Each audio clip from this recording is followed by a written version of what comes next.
Buen día tengan todos ustedes. Pues miren, hoy 11 de enero del 2021. Hay que acostumbrarnos, terminó 2020. Aquí vamos a escuchar la conferencia de prensa de la mañanera, donde le pregunta a un reportero. Este reportero, si no mal recuerdo, es el que estaba anteriormente, que está en el sindicato de Notimex. Son de los que están en contra de la representante que mandó López Obrador, que ya llevan 2 años que no dejan trabajar.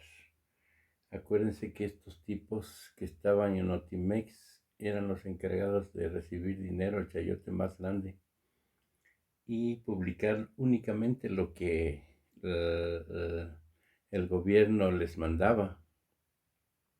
Otra de las cosas más aberrante es sobre lo que hizo Borolas, alias Felipe Calderón. No, al revés. Lo que hizo con los reclusorios era increíble. Cómo privatizó los reclusorios. Ahora va a decir que no se acuerda. Lo bueno es que en la semana creo que va a dar a conocer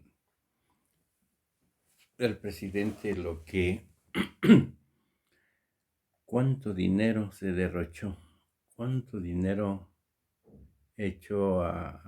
regaló el Borolas alias Felipe Calderón, los millones que regaló, millones, estamos hablando de millones de pesos, donde Calderón dio las cárceles a los privados. Se hincharon de dinero con el sistema penitenciario que había perdido. Entonces, hoy, aquí lo dice López Obrador, el gobierno de Felipe Calderón Hinojosa vendió espejitos en México. ¿Y esto qué quiere decir, espejitos en México? Si han visto las películas de películas gringas donde a los Sioux, a las tribus, le cambiaban los espejitos por oro, ¿no? Eso es lo que quiere decir esto.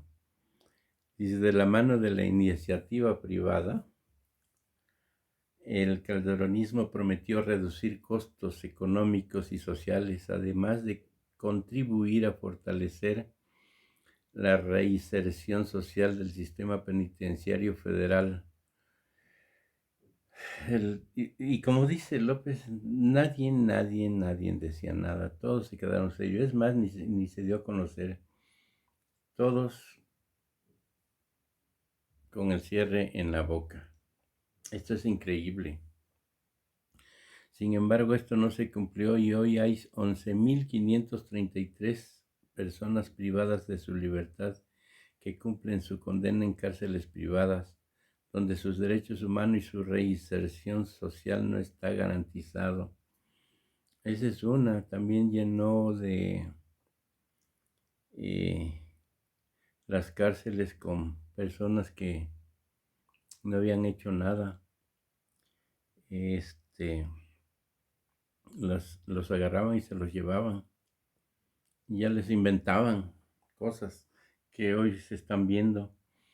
Lo bueno es que lo vamos a ver en la mañanera. Creo que esta semana dijo.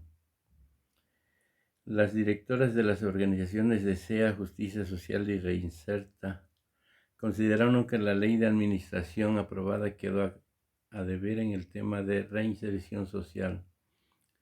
Es que los hipócritas de los panistas y quieren seguir votando y quieren seguir pidiendo el voto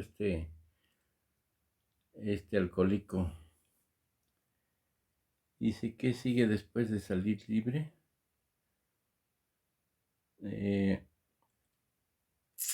La privatización de cárceles inició en México en 2010. Seguramente le preguntan y va a decir que no saben. No le van a preguntar porque están todavía todos los medios de comunicación, tanto prensa escrita, televisión y radio, siguen comprados, soltando todo el dinero que se robaron.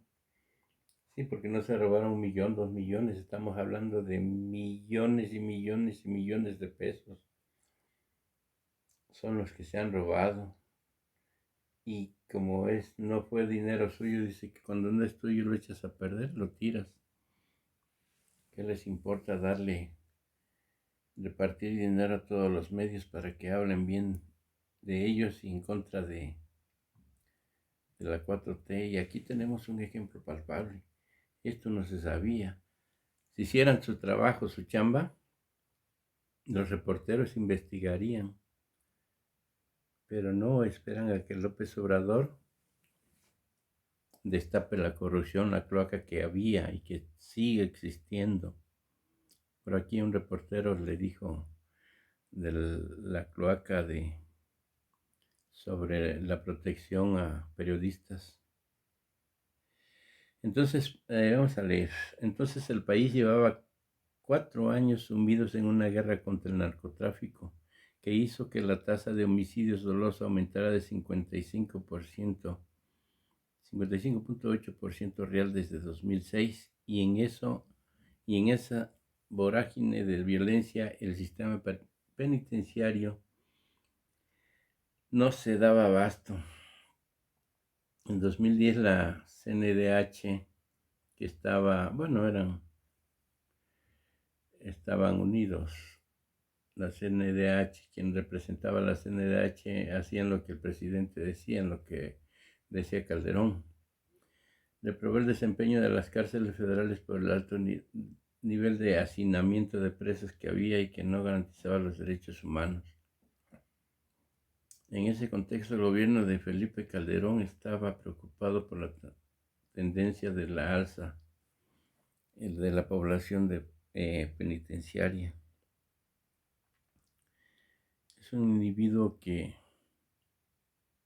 regaló millones de pesos por privatizar. Y es lo que se venía dando también con la privatización de las escuelas públicas.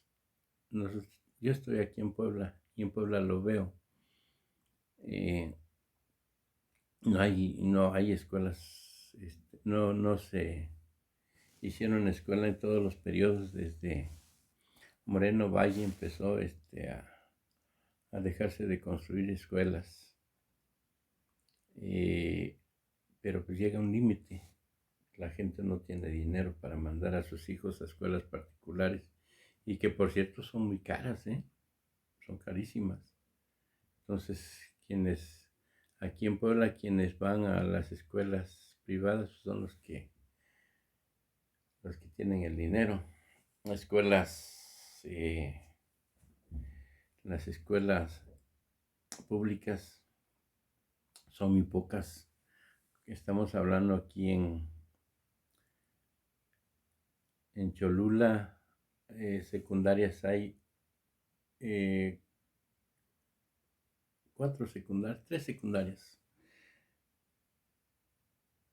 1, 2, 3 secundarias en Cholula. Entonces, sí, iban con ese fin de privatizar.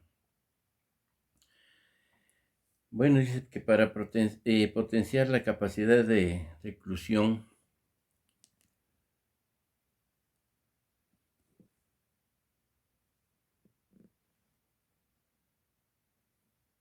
del sistema penitenciario federal y asumir en instalaciones federales la custodia de la totalidad de la población del Fuero Federal, se construirán 12 centros penitenciarios con capacidad de 32.500 internos. Estos centros serán financiados y construidos mediante alianza público-privada bajo el esquema de contrato de prestación de servicio y se distribuirán en 12 polígonos: Sonora, Chihuahua, Durango, etcétera, etcétera.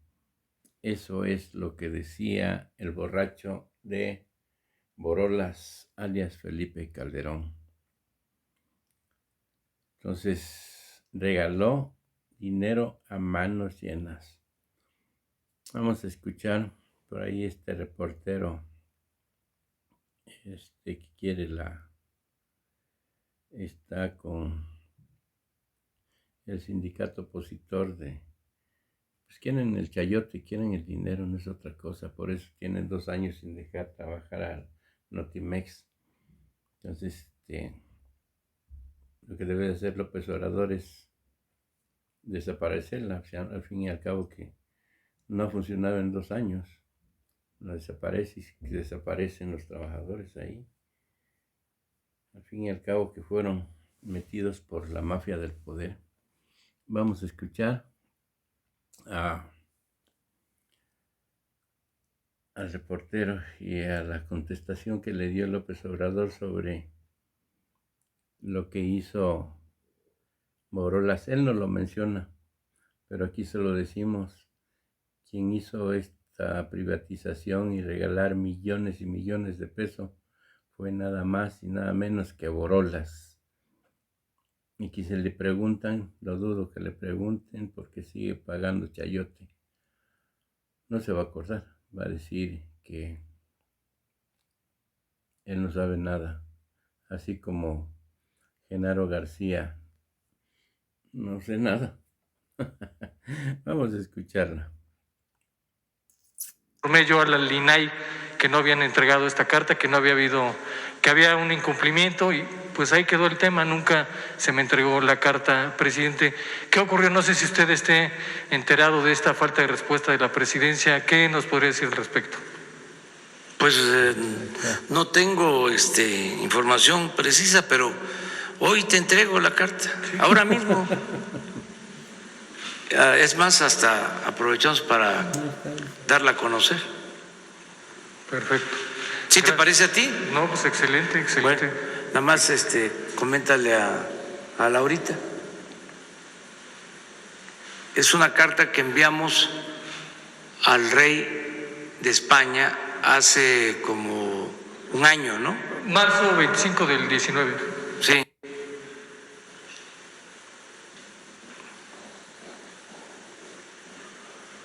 Si quieren la leemos. Sí, muchas gracias. Para abrir la semana. Además, es 2021. Esperamos un momento, ¿no? Que nos las envíen y se le entrega formalmente. Esto, si tenemos comunicación permanente, si se garantiza el derecho a la información, pues se resuelve. Y no hace falta,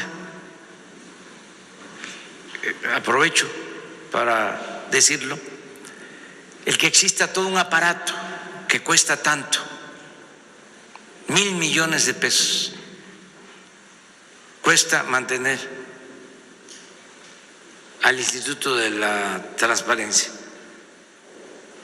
Si nosotros actuamos con rectitud y cumplimos con nuestra responsabilidad, pues tenemos que respetar y hacer respetar las leyes.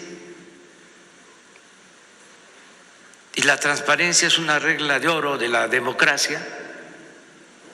Entonces, ¿para qué tener un aparato administrativo costoso si el gobierno está obligado a informar y a transparentar todo lo que hace? Además, es un gobierno del pueblo, para el pueblo, con el pueblo. No tenemos nada que esconder. Ya no es el tiempo de los gobiernos corruptos que dominaron durante todo el periodo neoliberal y que tenían que andar escondiendo la información, reservándola, aprovechando a este organismo para que declarara que era confidencial la información. Entonces, es importante que se conozca cuál es el propósito de la reforma administrativa. Es que todos estos organismos que fueron creando para la simulación, que cuestan mucho,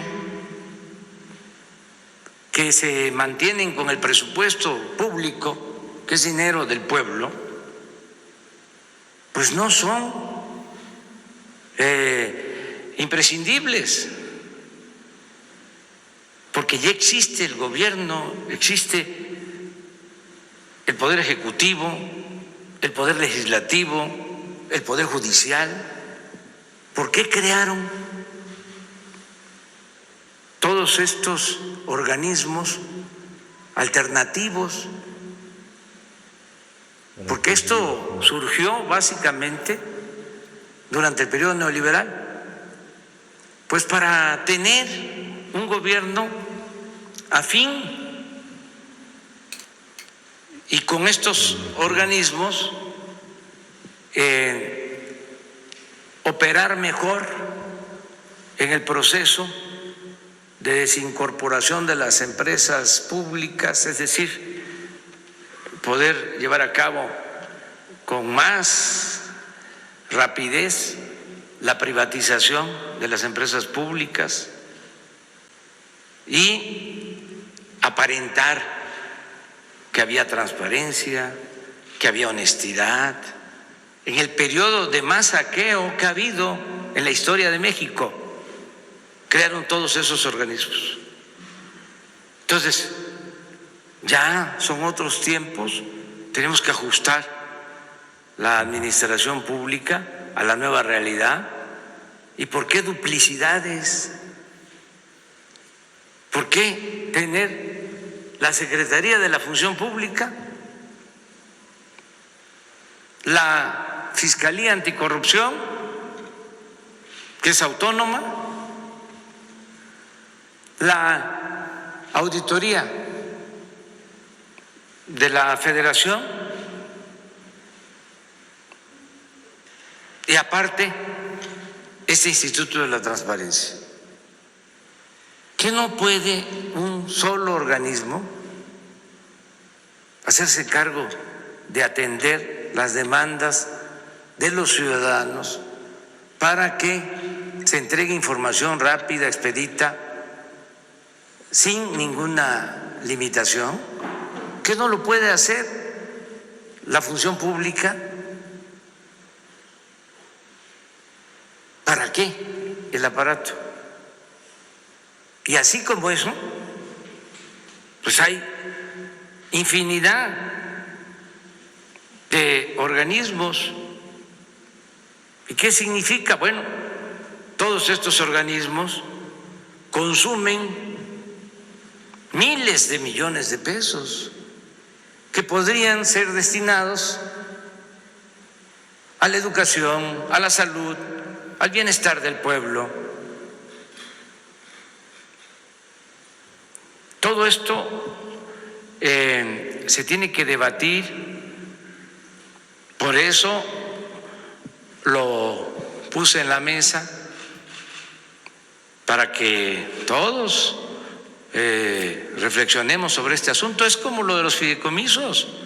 No querían, pues cómo, si no había ninguna vigilancia y se servían con la cuchara grande, toda la inversión supuestamente para investigación científica, innovación tecnológica, el 80% de la inversión de los gobiernos pasados se destinaba a la construcción de edificios, a hacer elefantes blancos, que ahí están abandonados, porque ahí estaba el negocio.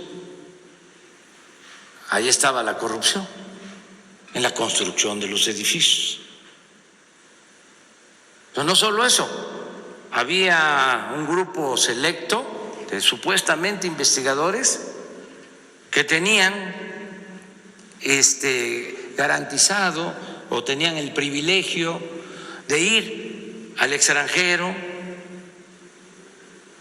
rentar campos de golf Ya vamos aquí a informar sobre todo esto. Entonces ahora, pues vamos, ya se avanzó con lo de los fideicomisos, con los fondos a los investigadores, a los deportistas, a los artistas. Les sigue llegando su apoyo. A nadie se les dejó sin sus apoyos. Solo se eliminó todo el aparato burocrático, oneroso, y cada secretaría se hace cargo de apoyar a los deportistas, a los artistas, a los investigadores, a los científicos. Y es lo que queremos hacer en el caso de estos organismos reguladores. Es todo, revisarlos. Se crearon todos estos organismos en otra circunstancia, cuando el gobierno estaba organizado, pues orientado a servir de instrumento, de facilitador del saqueo de los bienes del pueblo y de la nación. El gobierno era un comité al servicio de una minoría rapaz. Entonces, ya es otra cosa, ya es distinto, y estamos pues gobernando con el ejemplo, aunque no les guste a nuestros adversarios. Voy a repetir, aunque parezca disco rayado. En el 2018, la Presidencia de la República ejerció un presupuesto de 3.600 millones de pesos. 3.600 millones de pesos. Y el año pasado se ejercieron 540 millones de pesos. Más de 3.000 millones de pesos de ahorro. Y así en todo el gobierno, porque no puede haber gobierno rico con pueblo pobre, es inmoral. Ahora, con la pandemia que ha causado tanto daño y dolor, algunos adversarios, los que apoyaban al régimen corrupto, tanto en los medios de comunicación como en el mundo de la academia y de la intelectualidad, hablan de que se cancele el aeropuerto, que se cancele la refinería, que se cancele el Tren Maya. Eso ya lo padecí cuando fui jefe de gobierno y me tocó iniciar lo de los segundos pisos. No querían que se hicieran. Son tan hipócritas de que después hasta nos copiaron. Cierto. Nada más que nosotros hicimos los segundos pisos sin cobrar y ellos ya establecieron el sistema de cobro en los segundos pisos. Ya lo avanzaron. Pero eran opositores a esta obra. Yo lo único que les diría es que ¿por qué no pidieron en su momento que se cancelara la construcción del aeropuerto en el lago de Texcoco, que era una obra faraónica?